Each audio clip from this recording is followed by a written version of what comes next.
हाल ही में एडीआर और एनईडब्ल्यू न्यू के विश्लेषण द्वारा 40% मौजूदा सांसदों पर आपराधिक मामले और 25% पर गंभीर आपराधिक मामले की पुष्टि की गई है। लोकसभा और राज्यसभा के 776 में से 763 मौजूदा सांसदों के स्वास्थ्य शपथ पत्र का भी विश्लेषण किया गया है। विश्लेषण के अनुसार 763 मौजूदा सांसदों में से 306 40% मौजूदा सांसदों ने अपने खिलाफ आपराधिक मामले की घोषणा की है और 194 25% मौजूदा सांसदों ने गंभीर आपराधिक मामलों को घोषित किया है, जिनमें हत्या के प्रयास, अपहरण, महिलाओं से अपराध संबंधित मामले शामिल हैं। एडीआर ने कहा कि लोकसभा और राज्यसभा के प्रति सांसद की संपत्ति का औसत मूल्य 38.33 करोड़ रुपए है और कुल सांसदों का में से 53.7% सांसद अरबपति हैं।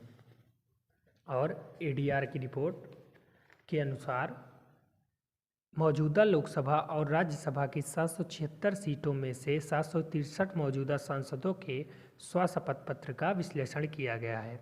यह डेटा सांसदों द्वारा अपने पिछले चुनाव और उसके बाद के किसी भी उपचुनाव लड़ने से पहले दायर किए गए हलफनामों से निकाला गया है।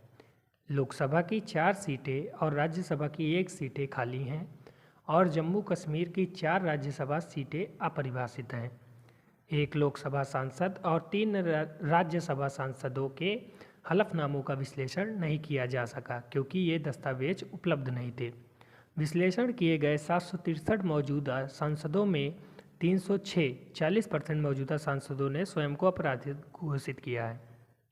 विश्लेषण किए गए दोनों सदनों के सदस्यों में केरल के 29 सांसदों में से 23 79%, बिहार के 56 में से 41 73%, महाराष्ट्र के 65 सांसदों में से 37 57%, तेलंगाना के 24 सांसदों में से 13 54% और दिल्ली के 10 सांसदों में से 50% ने अपने शपथ पत्रों में अपने खिलाफ आपराधिक मामले घोषित किए हैं तथा बिहार के 56 सांसदों में से लगभग 50%, तेलंगाना के 24 सांसदों में से 9 38% और केरल के 29 सांसदों में से 10 34%, महाराष्ट्र के 65 सांसदों में से 22 34% तथा उत्तर प्रदेश के 108 सांसदों में से 37 34% ने अपने शपथ पत्रों में गंभीर आपराधिक मामले घोषित किए हैं।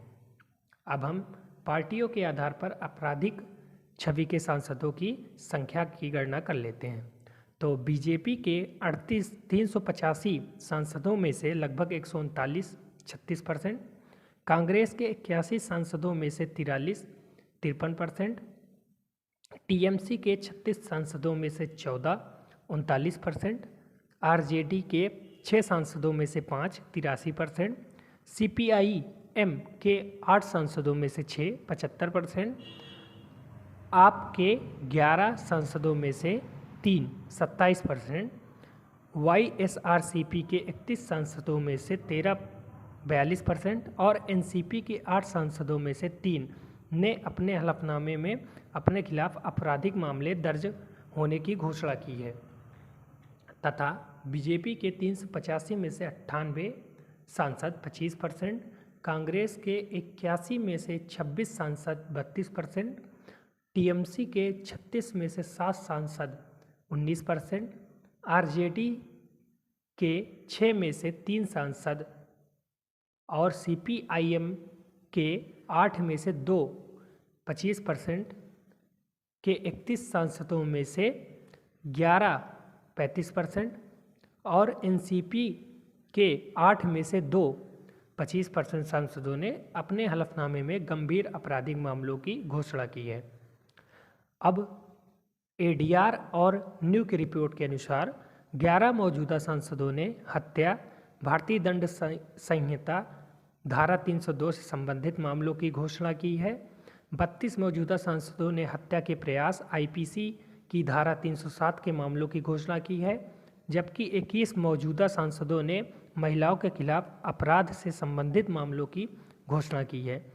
इन 21 सांसदों में 4 सांसदों ने बलात्कार आईपीसी धारा 376 से संबंधित मामलों की घोषणा की है। अब हम एडीआर और एनईडब्ल्यू न्यू के विषय में चर्चा करते हैं। तो ADR association for democratic reforms एक भारतीय गैर सरकारी संगठन है, एनजीओ, जो देश की राजनीतिक और चुनावी प्रणाली में पारदर्शिता और जवाबदेही को बढ़ावा देने के लिए काम करता है। यह लोकतंत्र के विभिन्न पहलुओं पर ध्यान केंद्रित करता है, जैसे चुनाव सुधार, राजनीति का अपराधीकरण और दलों से संबंधित जानकारी इत्यादि। अब हम एनईडब्ल्यू पर चर्चा करते हैं। तो एनईडब्ल्यू नेशनल इलेक्शन वॉच एडीआर की प्रमुख पहलों में से एक है। यह भी एक गैर सरकारी संगठनों और अन्य संगठनों का एक गठबंधन है जो भारत में उपचुनावों के संचालन की निगरानी और विश्लेषण करता है। एडीआर और एनईडब्ल्यू न्यू चुनाव लड़ने वाले उम्मीदवारों के आपराधिक रिकॉर्ड, वित्तीय संपत्ति तथा शैक्षिक योग्यता के प्रकटीकरण करता है। यह जनता के लिए राजनेताओं के वित्तीय तथा आपराधिक डाटा प्रकाशित करता है, जिससे यह जानकारी जनता के लिए सुलभ हो सके। धन्यवाद।